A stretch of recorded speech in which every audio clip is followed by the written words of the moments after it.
19 مہینوں سے انہیں غزہ میں مشکلات کے خاتمے کا انتظار ہے۔ وہ خاندان جو 1 سال سے زیادہ عرصے سے نقل مکانی کر رہے ہیں، انہیں کل دوبارہ واپس اپنا گھر چھوڑنا پڑے گا، کیونکہ اسرائیل کی فوج نے نقل مکانی کے نئے احکامات جاری کیے تھے۔ اسرائیلی وزیر اعظم نے غزہ کے مستقبل کے لیے اپنا لائحہ عمل ترتیب بھی دیا ہے۔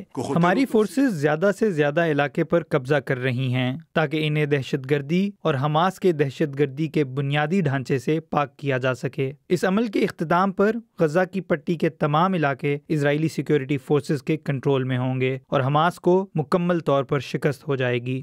مسٹر نیتن یاہو کا منصوبہ امریکی صدر ڈونلڈ ٹرمپ کی اس تجویز پر مشتمل ہے کہ غزہ کی پوری آبادی دوسرے ممالک کو چلی جائے۔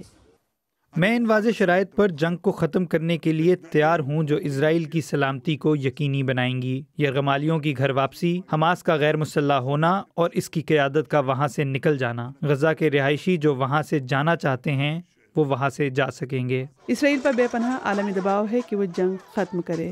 حالیہ امدادی ناکہ بندی نے اہم اتحادیوں کے ساتھ جیسا کہ برطانیہ نئی دراریں پیدا کر دی ہیں۔ اب تک 100 سے زیادہ امدادی ٹرک غزہ میں داخل ہو چکے ہیں، لیکن ایجنسیوں کا کہنا ہے کہ ان کے پاس ابھی تک اسے حاصل کر کے تقسیم کرنے کی منظوری نہیں ہے۔ برطانیہ کی ڈیولپمنٹ کی وزیر جو کہ غرب اردن کے دورے پر ہیں، انہوں نے کہا ہے کہ اسرائیل بھوک کو جنگ کے ہتھیار کے طور پر استعمال کر رہا ہے۔ جب یہ ایک چوائس ہو تو ہم خاموش تماشائی بن کر لاکھوں لوگوں کو بھوک سے مرنے کی اجازت نہیں دے سکتے۔ یہ کوئی قدرتی آفت نہیں ہے، نہ کوئی زلزلہ آیا ہے اور نہ ہی آتش فشاں پھٹا ہے۔ یہ ایک ایسا فیصلہ ہے جو سیاست دانوں کے ایک چھوٹے سے گروپ کی طرف سے خاندانوں اور بچوں کو خوراک سے روکنے کے لیے کیا جا رہا ہے، جس کی انہیں سخت ضرورت ہے۔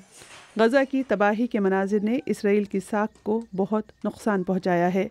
نیتن یاہو نے کہا ہے کہ برطانیہ اپنی مسلم اقلیت کی طرف سے دباؤ میں ہے اور وہ اسے حماس کی طرف سے جعلی پروپیگنڈا قرار دیتے ہیں۔ یہ تھوڑی سی امداد غزہ کی بھوک کے دباؤ کو کم نہیں کر پائے گی اور نہ ہی اس سے اسرائیل پر اتحادیوں کا دباؤ کم ہوگا، جو کہ اس کے منصوبوں سے پہلے ہی خوفزدہ ہیں۔